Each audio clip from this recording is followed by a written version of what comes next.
Hello, and welcome to PremiumBytes, where we shine a light on the unsung world of insurance technology leaders. I am Sudhar Krishnamachari, one of your co-hosts, and with Samir Ahmed, our other co-host, we're here to have meaningful conversations about the evolving technology landscape inside the insurance industry. Let's acknowledge it. Being an insurance firm CIO or Chief Information Officer is one of the toughest leadership roles in today's world. You've got a risk-averse mindset baked into the very fabric of the industry, a legacy estate that must complement the modern tech, and a talent crisis from both the retiring side and next-gen recruiting side. And then you got the slower pace of innovation. We see it because we're right there in the trenches with you as consultants day in and day out.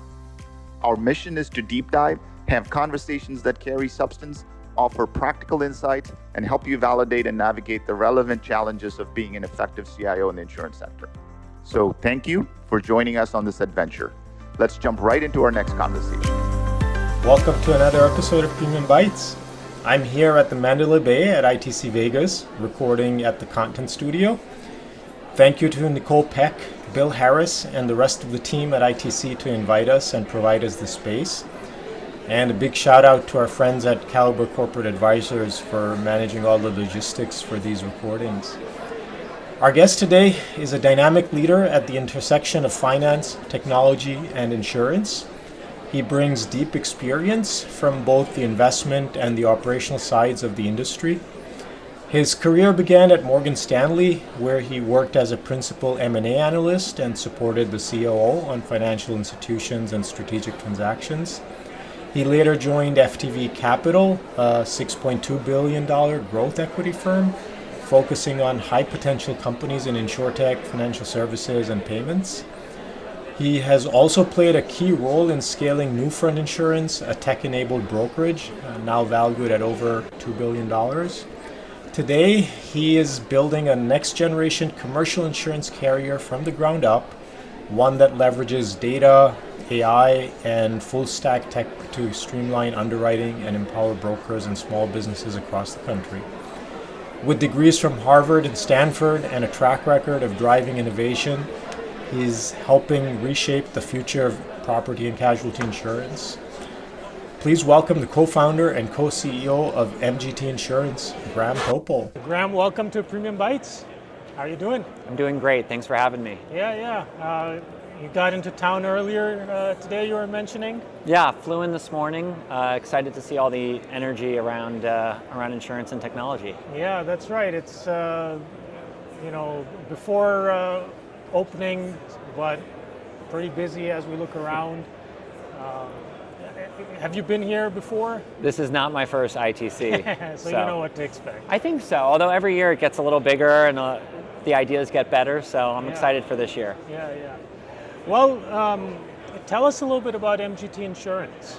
Yeah, so MGT is the first vertical AI Neo-Insurer, which means we are a tech-native insurance company built from the ground up to service small commercial property and casualty risks and the agents that serve those communities. We're new, we're growing, we're exciting, and we're happy to be here. Yeah, very cool. When did you start? So we launched in October of 2023, so we're just 2 years old. Okay, very cool. So what did you have in mind when you started MGT? It's a great question, and it may be a little bit of a long answer, but my co-founder and I each had experience in the insurance world and the tech world. And my career started looking at investing in and around insurance and InsurTech. And my co-founder had helped build a fairly successful insurance technology company in the healthcare space. Okay. It was a healthcare TPA. And through that process, what I really fell in love with was the idea that technology could make financial services better, and in particular, insurance. I thought financial services, maybe generously, is about 20 years behind consumer from a technology and experience perspective. Yeah. I would say insurance maybe another 20 years behind the rest of financial services.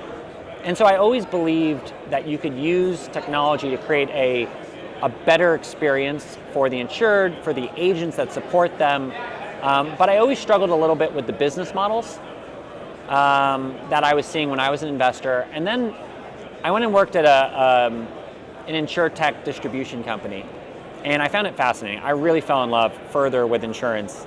But what I discovered was, no matter how much we invested at that company in the technology to make the insured's life better, there was always kind of a lowest common denominator from a technology and experience perspective, and it was the carrier. Oftentimes we had a line at the printer scanning and faxing documents or printing and mailing documents. Yeah. And to me, that was a big miss. There were all these situations where we were trying to make the customer's life better, but we were reaching out like in a handshake and nobody was reaching back from a technology perspective. And so we set out to create a better insurer, built from the ground up, using all sorts of technology, including AI, which we've really leaned into, to make a carrier that was efficient, easily scalable, and most importantly, made the process of buying, servicing, and dealing with claims for the insureds and the agents really easy. Okay, very cool. Now you mentioned AI native and Neo-Insurer. Yeah. So these are very specific terms. Yeah. What do these mean to you? Yeah, so the Neo-Insurer is akin to like a neobank. It just means we're digital first, totally tech native.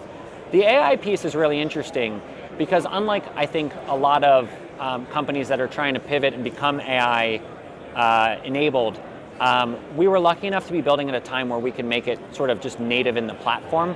We don't think of AI as a bolt-on, we think about it as a kind of way of working, an ethos within the company. So when we say vertical AI, Neo-Insurer, what we really mean is we're using AI across the entire stack, from managing our distribution, which is mostly independent retail agents, dealing with data ingestion, underwriting, servicing, and claims. So we've controlled the whole stack, and we're able to apply agentic workflows, machine learning, and other types of AI technology to the entire stack. And then, like I said, the Neo-Insurer just means we're the new version. Okay. And very we're here to stay. Yeah, hopefully. So small commercial and then distribution, right? So these are segments that are typically forgotten about. What made you pick these? Yeah, so there's a bunch of reasons. It's a great question. I would say there's a practical reason, and then there's kind of an emotional reason. And I'll start with the emotional reason, and we've kind of distilled this down to what we call our 3 pillars. We think of insurance as one of the main drivers for American economic exceptionalism. When you think about the 35 million small businesses in America, these are people who have come to this country as immigrants or inherited a business, and these are the risk takers. These are the people that start grocery chains or nail salons or barbershops or bakeries that drive local economies and become a major part of the local community. That's a big risk. And one of the things that's amazing about America is our risk transfer system, the ability to enable people to take those risks. And then we take it very seriously, but when things go wrong, the ability to step in and make things right and help protect jobs, communities, livelihoods. And so that's our first pillar, what we would call insurance as a social and economic good. Second pillar is I think it's really intellectually interesting. And the small commercial space has a ton of data that's underutilized. And I think the intersection of data, decision-making, and insurance, risk transfer, is a fundamentally interesting intellectual problem. And then the third is small commercial, this is the practical reason, is a massive, massive space. It's any estimate from $400 to $600 billion of premium a year. It's highly fragmented. The top 10 players control less than 40% of the market. And so why small commercial? Well, we think there's an emotional reason behind supporting the 35 million small businesses in America. We think it's intellectually very interesting, but the data needs, and we think it's a big opportunity. Okay, very nice. Now, given that you're a Neo-Insurer, what kind of challenges have you faced when you interact with the ecosystem around you, which is hardly that? Yeah, it's a great question. So I think our biggest challenge has been people don't know what a Neo-Insurer is. I think we kind of coined the term. And also it's very rare to have a new insurance company enter the market. So just getting our name out there has been one of the bigger but more enjoyable challenges. I'm not great at marketing, and so I've had to learn a lot about that. I would say that's one of the challenges. I also think that we are building at a pace that is pushing the forefront of some of what is possible, and just finding partners that can keep up is always a challenge. But I think getting our name out there and just having people recognize that there's actually a new insurance company out there has been one of the bigger challenges. Yeah. So, of course, our audience, right, is tech leaders at insurance companies, and I think most of them, they hear the complaints and demands from their distribution partners about provide better technology, better connectivity, be more digital, so forth. I wonder if you're facing the opposite problem. Meaning we're too digital and too... For the retail distribution. Actually sometimes it's true. I encountered a gentleman the other day who was using a 15-year-old version of Chrome, so the very first version. But it's interesting, the technology these days is allowing us to be kind of omni-channel in how we interact, whether it's triaging really simple stuff with AI chatbots from a customer service perspective, so the more thorny things folks can call in. So, or even the not so thorny things, if you've got people who are tech savvy who want to interact with a chatbot online, it just frees up the calls, the ability to call in and actually get a person and deal with your issues quickly. So I think we're finding that people care about responsiveness. And we're able to deliver that in an omni-channel way. So I think that's been really rewarding, but we try really hard to meet our customers where they are, because I think that it is a risk to actually get in front of the market. Like, there are many agents who still want to have a phone number to call, so you can't go all the way to like Amazon, for example. There's not a lot of people you can call for customer service at Amazon. So. Yeah. Okay. Now, are there other distribution channels besides retail independent agents? Yeah, so I would say that's our largest distribution force right now. We are API enabled, so we can connect through folks who do like direct API. We have a number of embedded distribution partners where we have, through API capabilities, basically plugged in our insurance product to their checkout flow, whether that's for point of sale providers for restaurants or things like that. Those are places where I think we're getting some really interesting traction. Okay, very good. Now, you mentioned, you've verticalized AI throughout the stack. What kind of data is powering this? Yeah, so the data is really critical, and one of the advantages that we found was by building from scratch, starting 2 years ago, we don't have a lot of the legacy data issues that a lot of the incumbents face. So when you think about like data silos across, without exaggeration, I think many of these companies are 150 years old. And I would say that they do things really well from an insurance fundamental standpoint. I think people here would love to knock on incumbent carriers and incumbent insurance companies. I don't. I actually think they've got the building blocks. I think the problem they face is, you've got a data stack that was built 50 years ago. You've got 20 acquisitions over the last 100 years, and everything came with its own system, its own, partition, and it's very difficult to actually be able to use the data. So to get to your question, one of the things that's been interesting is because we've built it new, we've been able to get rid of, or just never start with those data issues that the incumbents have, and that's allowed us to leverage what data we do have. From what kind of data are we using? I would say that's actually somewhat proprietary in the fact that we leverage third-party data. We're using, what I can tell you is we use about 3,500 data points per risk for small commercial, which is, I think, orders of magnitude higher than anybody else. Not all of it right now is being used for underwriting decision and pricing, but we're caching it, and in the future we'll go back and compare it to what we actually wrote and see how it performed. But yeah, data, you're asking the right question. Data is a major part of what we do. And so we use some traditional data sources, and then we use a lot of inferred data and other data sources that we've come up with. Yeah. Now, I imagine you're using AI for decisions on risks as well? We use AI to augment decisions on risk. Okay. So if you think about like what an underwriting assistant would do, we've got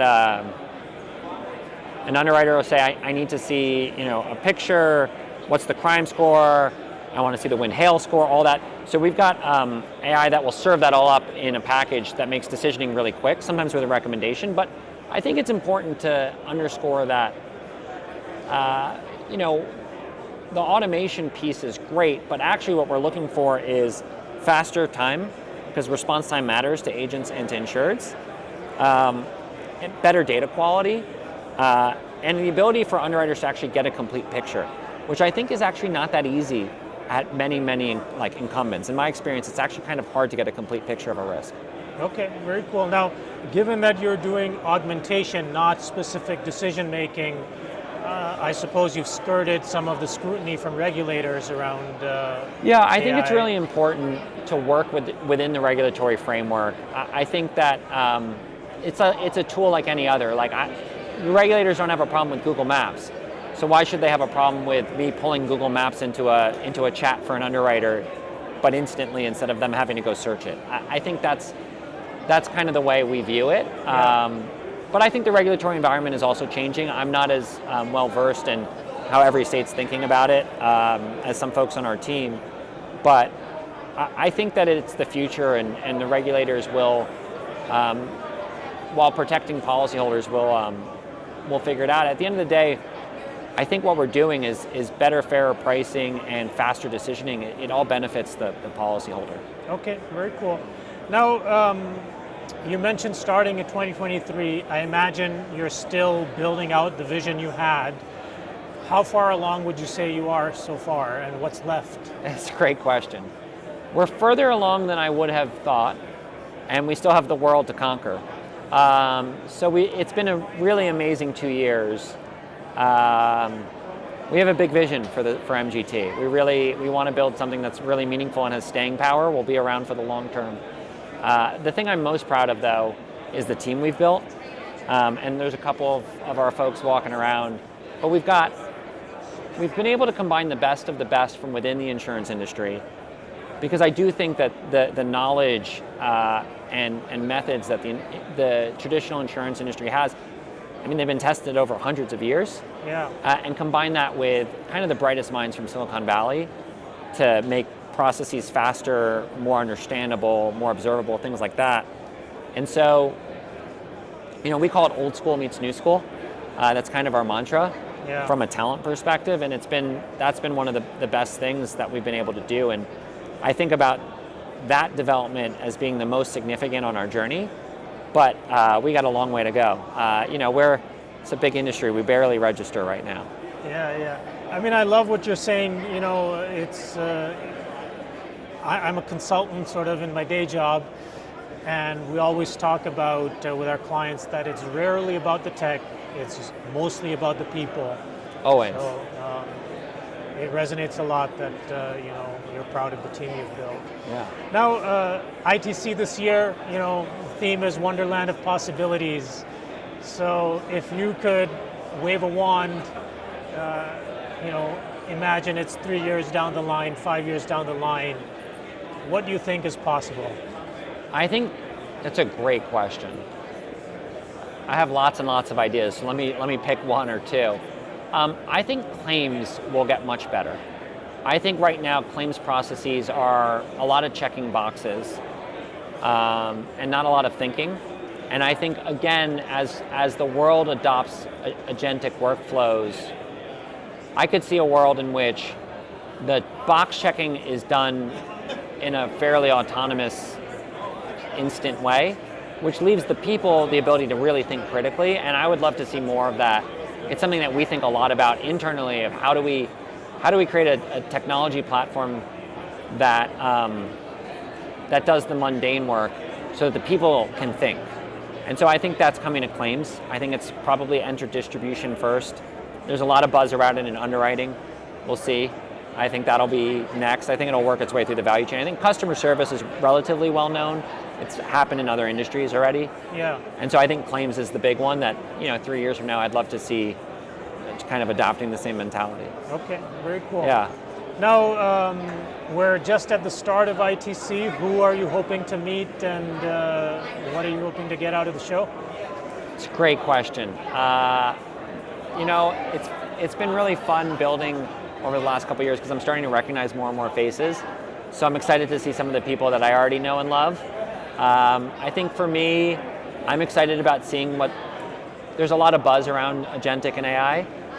We're building in-house stuff that we're really excited about, that I've already mentioned, like the tip of the iceberg here. Yeah. I'm excited to see what other people are doing with it, and maybe even partner with a couple vendors that are doing interesting things.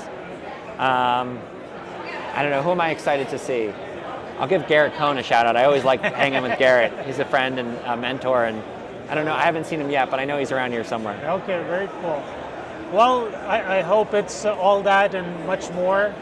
Thank you for stopping by here, and good luck with the show, and good luck with the rest of your journey on MGT. Thank you very much. I appreciate you having me on. Thank you. And that's a wrap for today's conversation on PremiumBytes, where we shine a light on the unsung world of insurance technology leaders.